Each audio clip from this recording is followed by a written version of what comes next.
a União Soviética conseguiu competir com os Estados Unidos nessa hegemonia, vamos dizer assim, mundial. Então, as coisas aconteceram, né, começaram a se complicar, principalmente depois da década de 80. Então, como eu acabei de relatar para vocês, essa corrida espacial, essa corrida pela, por exemplo, dominar, né, a energia atômica e a própria bomba atômica, que eles conseguiram logo na sequência, né, em 49, explodir a sua, né, primeira bomba atômica de forma experimental.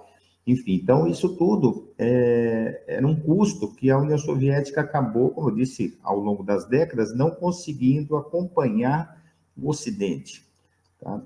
Já vamos explicar daqui a pouco um pouco sobre isso, mas fica já essa informação. Né? Então, os recursos da União Soviética eram desviados para o setor militar, enquanto que o setor civil vivia muitas vezes precariamente. Como eu acabei de relatar, disputava corrida interplanetária, não é? A corrida espacial, mas aquilo que é do cidadão, uma máquina de lavar, uma geladeira, um automóvel, às vezes deixava a desejar, se comparasse com o Ocidente, por exemplo. Então, o custo da Guerra Fria seria o segundo tópico, né? Da explicação do fim da União Soviética. E um outro tópico importante, o nacionalismo das repúblicas. Então, como diz o próprio nome, União das Repúblicas Socialistas Soviéticas, ou seja, a Rússia e mais 14, ao todo eram 15 repúblicas que compõem a União Soviética. Como disse, o próprio nome do país já está sugerindo isso. Só que algumas repúblicas, principalmente aquelas incorporadas durante lá o processo da Segunda Guerra Mundial, Estônia, Letônia, Lituânia, começaram a viver um processo separatista, certo? Precisa se separar da União Soviética.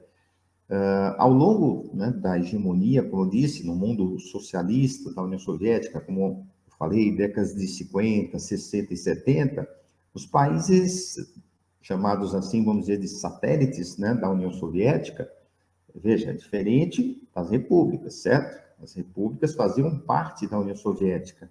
Agora, o bloco socialista, Polônia, Tchecoslováquia, Alemanha Oriental, Hungria, entre outros, eram países independentes, mas sob influência da União Soviética. Então, né, separa isso bem também na sua cabeça, certo? Como diz o filósofo, uma coisa, outra coisa, outra coisa. Então, voltando, esses países socialistas mais independentes, por exemplo, procuraram fazer algumas reformas. Na Hungria, em 56, tentaram fazer uma reforma, né, só que a União Soviética não deixou. Em 68, na Tchecoslováquia, a famosa Primavera de Praga, já falamos aqui em outros momentos, né? Se você não viu, me procura aí nos outros vídeos, mas enfim. Então, a Primavera de Praga, como também sugere o nome, a ideia, né, de florescer, era uma proposta de fazer reforma do socialismo, mas também foi impedido. A Tchecoslováquia foi invadida pelos tanques soviéticos, né, no caso do Pacto de Varsóvia. Enfim, então, eu estou dando esses exemplos para você perceber que ninguém ousava, né, desafiar esse poder soviético. E o enfraquecimento, a crise, né, já sentida ali nos anos 80, fez com que algumas repúblicas, então, começassem, como se diz aí no ditado popular, pôr as manguinhas de fora e tentar se separar da União Soviética. Então, seria o terceiro ponto. Não sei se você está anotando, se você quiser dar paradinha, você sabe.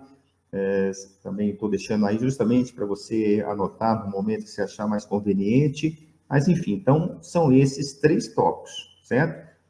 Então, vamos repetir, né? A excessiva centralização, ou seja, a burocracia do partido, os custos da Guerra Fria e o nacionalismo das repúblicas.